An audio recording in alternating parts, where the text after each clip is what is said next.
Mana yang lebih baik, menghabiskan waktu dengan buku atau video?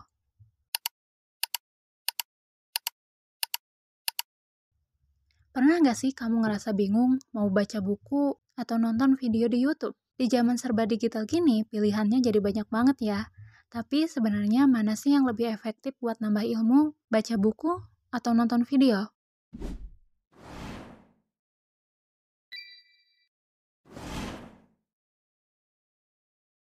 Siapa bilang baca buku itu kuno? Membaca tuh kayak lagi ngobrol langsung sama penulisnya. Kita bisa ngerasain emosinya, ngebayangin ceritanya, dan tentunya dapat banyak kosakata baru. Penelitian juga nunjukin kalau baca buku bisa ningkatin kemampuan berpikir kritis dan imajinasi kita. Tapi ya, namanya juga manusia. Kadang kita suka malas baca buku yang terlalu tebal atau bahasanya terlalu berat.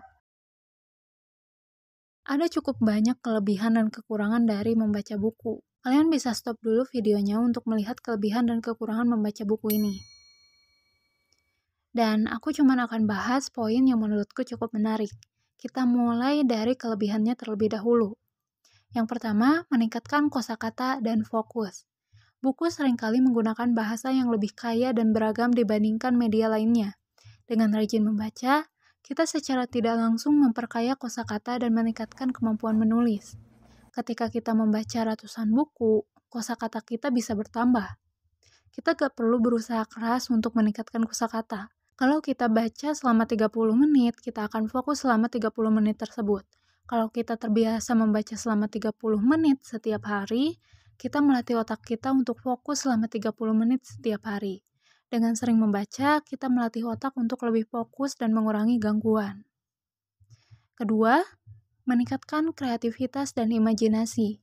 Dilansir dari Best Book Summaries, cerita memiliki bagian seperti perkenalan, konflik, klimaks, dan penyelesaian. Dan itu hal baik untuk otak. Dengan struktur ini, otak kita didorong untuk berpikir secara berurutan, menghubungkan sebab dan akibat. Semakin banyak membaca, semakin otak beradaptasi dengan alur ini.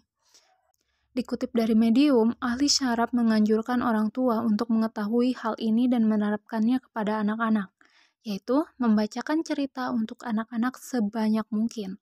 Dengan melakukan hal tersebut, kita bisa menanamkan struktur cerita dalam pikiran anak-anak saat otak memiliki lebih banyak plastisitas dan kapasitas untuk memperluas rentang perhatian mereka.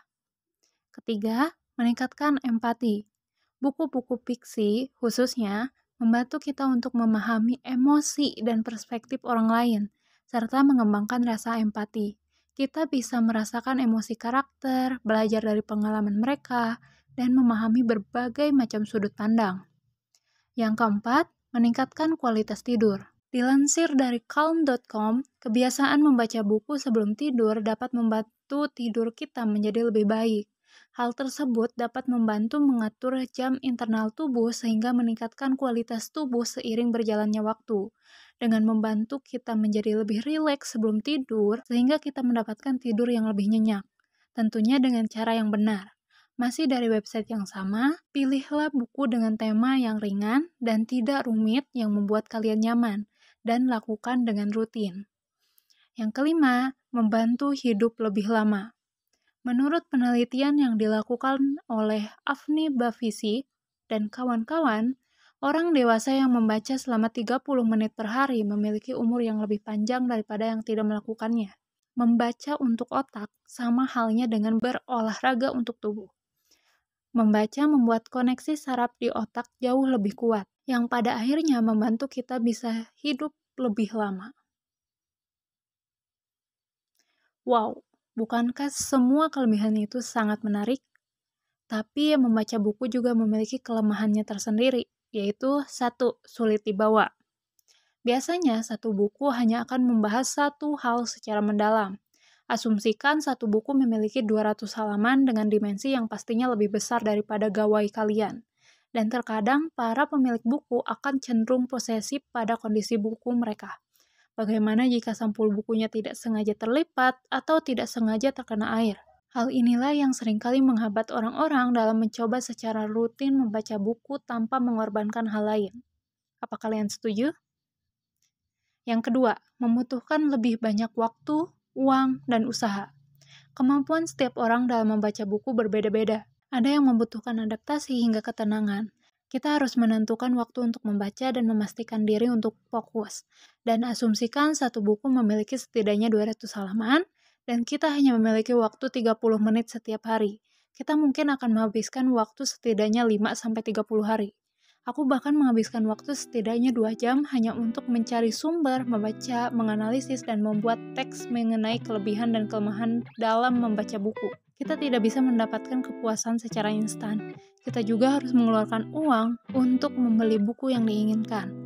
Dari pengalamanku, harga buku yang menurutku menjanjikan kualitas itu berkisar Rp75-300.000. Walaupun terkadang dengan harga demikian, buku itu masih tidak cocok dengan aku. Tentu semua usaha itu yang harus kalian lakukan untuk membaca buku.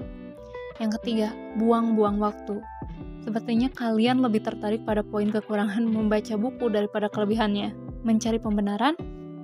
Ada banyak hal yang tentunya dapat kita ambil dari membaca buku. Beberapa hal dalam hidup kita bisa ditingkatkan melalui membaca buku. Namun, hal ini bisa menjadi sia-sia jika kita tidak bertindak. Hal ini seharusnya mirip seperti kalian yang merasa bosan dengan semua teori yang diajarkan di sekolah tanpa aksi yang nyata. Jadi, pastikan kita tidak membuang waktu. Yang keempat, kebanyakan buku mengulang hal yang sama. Mau fiksi atau non-fiksi, semakin banyak buku yang kalian baca, kalian akan menemukan banyak tema yang kembali dibahas lagi dan lagi. Dan dari yang aku temukan, semakin luasnya jangkauan kita melalui internet dan teknologi saat ini, banyak hal yang dipengaruhi oleh tren dan berakhir pada pembahasan yang sama. Aku memandangnya sebagai salah satu upaya menyeragamkan kita secara tidak langsung, menganggapnya sebagai fakta dan umum, serta tanda jika mungkin kita sudah tidak tertarik pada apapun.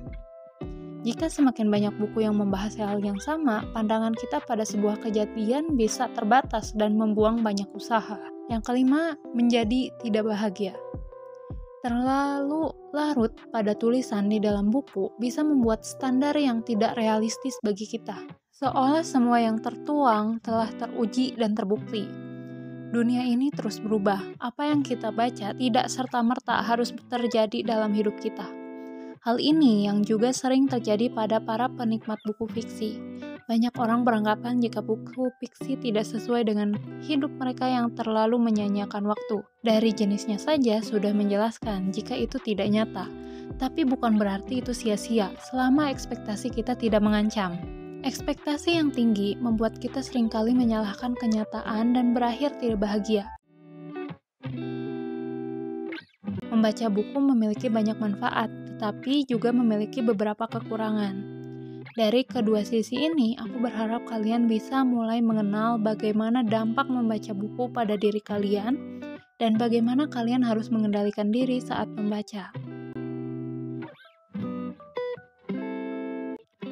Alasan mengapa masih banyak orang yang suka membaca di tengah banyaknya tontonan menarik seperti saat ini adalah sedikitnya gangguan. Dari poin pertama kelebihan membaca, kita bisa simpulkan jika orang-orang bisa lebih fokus membaca buku daripada harus menonton karena kita meminimalkan gangguan yang mungkin terjadi. Buku juga memberikan pembahasan yang lebih mendalam pada satu tema, sehingga kita memiliki lebih banyak gambaran mengenai apa yang kita baca, menghubungkan berbagai ide, dan menganalisa informasi secara mendalam. Proses ini membantu kita memahami konsep dengan lebih baik dan lebih kuat. Kita juga bisa mengambil jeda dan meninjau kembali bagian tertentu, atau mungkin melewatkan bagian yang kita paham, sehingga kita punya kendali penuh atas kegiatan membaca buku itu.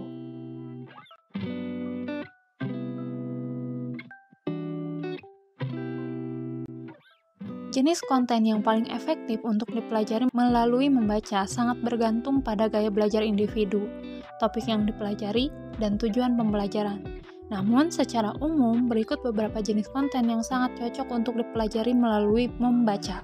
Di antaranya, teks naratif seperti novel, cerpen, biografi, autobiografi, teks non-fiksi seperti buku pelajaran, teks, artikel ilmiah, jurnal, ensiklopedia, dan sejenisnya, puisi dan drama, blog, dan artikel berita.